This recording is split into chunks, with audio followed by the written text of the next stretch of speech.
Hi guys, कैसे हैं। आज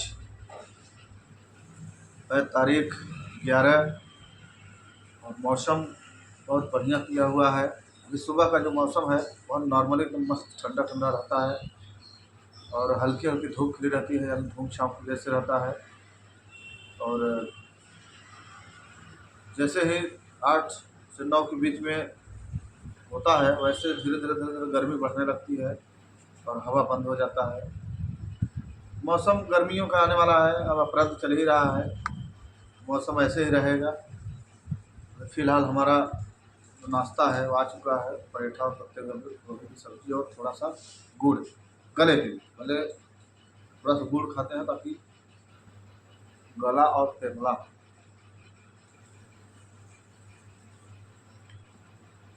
सही हो जाए। दोस्तों, हम जो भी और जहाँ भी जैसे भी कार्य करते हैं, करते करते वो कार्य को ऐसे जगह पर छोड़ देते हैं कि दूसरा व्यक्ति अगर उस कार्य को शुरू करे तो कुछ ही समय में वह कार्य पूर्ण हो जाता है। तो मैं ऐसे ही आप लोगों को एक कहानी सुनाने जा रहा हूँ। इस कहानी का शीर्षक है आखिरी प्रयास। एक समय की बात है, एक महाप्रतापी राजा था। वह अपने राज्य में ही राज किया करता था। उसके ही शासनकाल में एक विदेशी आगंतुक का आगमन होता है और वह एक बहुत खूबसूरत उस राजा को वो पत्थर देता है। वह पत्थर वह राजा पाकर बहुत खुश होता है और उसे ढेर सारी बधाइयाँ और उसका स्वागत किया जाता है। अब जब वह पत्थर इतना सुंदर पा जाता है तो अपने मंत्रिमंडल में, अपने राज दरबार में वह उस पत्थर के बारे में अपने मंत्रियों से बातें करता है। यार, ये इतना खूबसूरत पत्थर है तो उसे ऐसे जगह इसको यूज किया जाए, इस्तेमाल किया जाए, ताकि नगरवासियों को और अपने राज दरबार में भी लगे कि इस खूबसूरत पत्थर से कुछ खूबसूरत चीज़ बनी हुई है। तो सभी मंत्रियों ने यह तय किया कि इस खूबसूरत पत्थर से अगर विष्णु भगवान की मूर्ति अगर बन जाए तो इससे बेहतर और इससे खुश की बात और क्या होगी। और सभी नगरवासियों को साल भर दर्शन होंगे।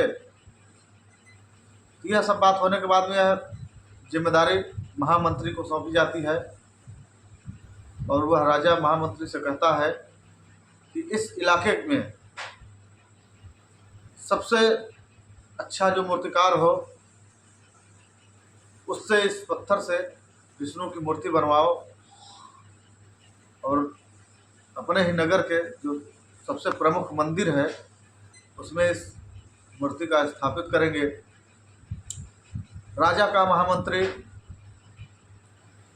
जो सबसे उस इलाके में मशहूर मूर्तिकार था उसके पास जाता है और बताता है कि इस पत्थर को भगवान विष्णु की मूर्ति बनाना है और यह मूर्ति बनाने से 50 सोने की मुद्राएं दी जाएंगी। यह बात मूर्तिकार सुनकर बहुत खुश होता है, सोचता है कि चलो जो हम 10 सालों में नहीं हम एकत्रित कर पाए, हमें यही सप्ताह में वह उतना पैसा कमाने को मिल रहा है।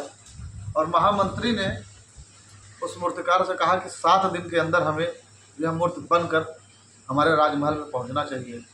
महामंत्री के जाने के बाद वह मूर्तिकार अपना हथौड़ी और जो भी छीनी वगैरह था सब निकालता है, उस पत्थर पर मारता है, मगर वह पत्थर जरा से भी कहीं पर टूटा नहीं। वह मूर्तिकार सोचा कि मैं इस पत्थर पर 50 हथौड़े मार चुका हूँ, क्या मेरे हथौड़ा मारने से यह टूट सकता है।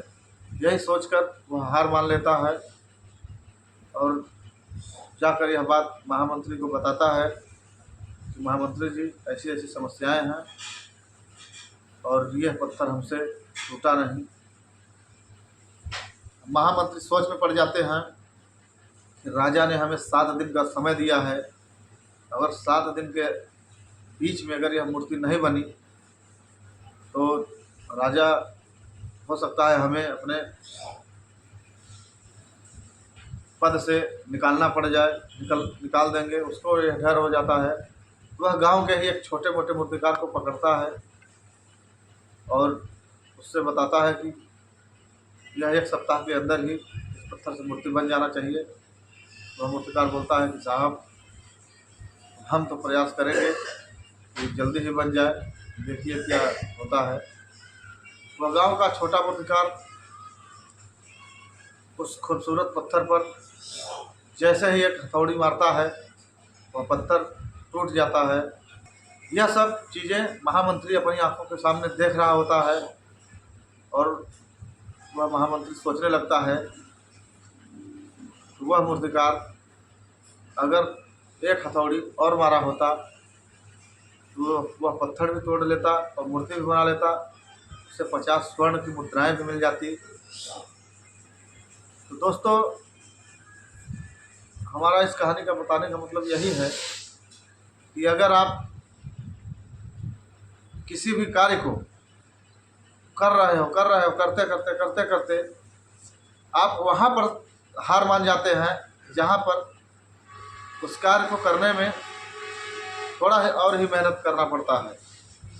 जैसे वही मूर्तिकार था, काफ़ी उस इलाके में उसके नाम होते थे, मगर वह एक हथौड़ी कम मारा, उसके वजह से वो मूर्ति नहीं बना सका और 50 स्वर्ण मुद्राएं नहीं जीत सका। तो कभी भी हम जिस कार्य को करें तो जब तक उस कार्य को पूर्ण हो जाए तब तक हम उसे ख़त्म न करें, क्योंकि दुनिया में ज़्यादातर लोग 97% लोग वह अपने जीवन में फेल हो जाते हैं। जो 3% लोग हैं उन्हीं के अंडर, यानी वो 3% के अंदर ही रहकर अपना सारा जीवन समर्पित करना पड़ता है। तो हमें इस बात को ज़रूर दिमाग में रखना है, सोचना है, हम किसी भी कार्य को हार नहीं मानना है, इम्पॉसिबल को पॉसिबल बनाना है। तो यही आज का उद्देश्य था।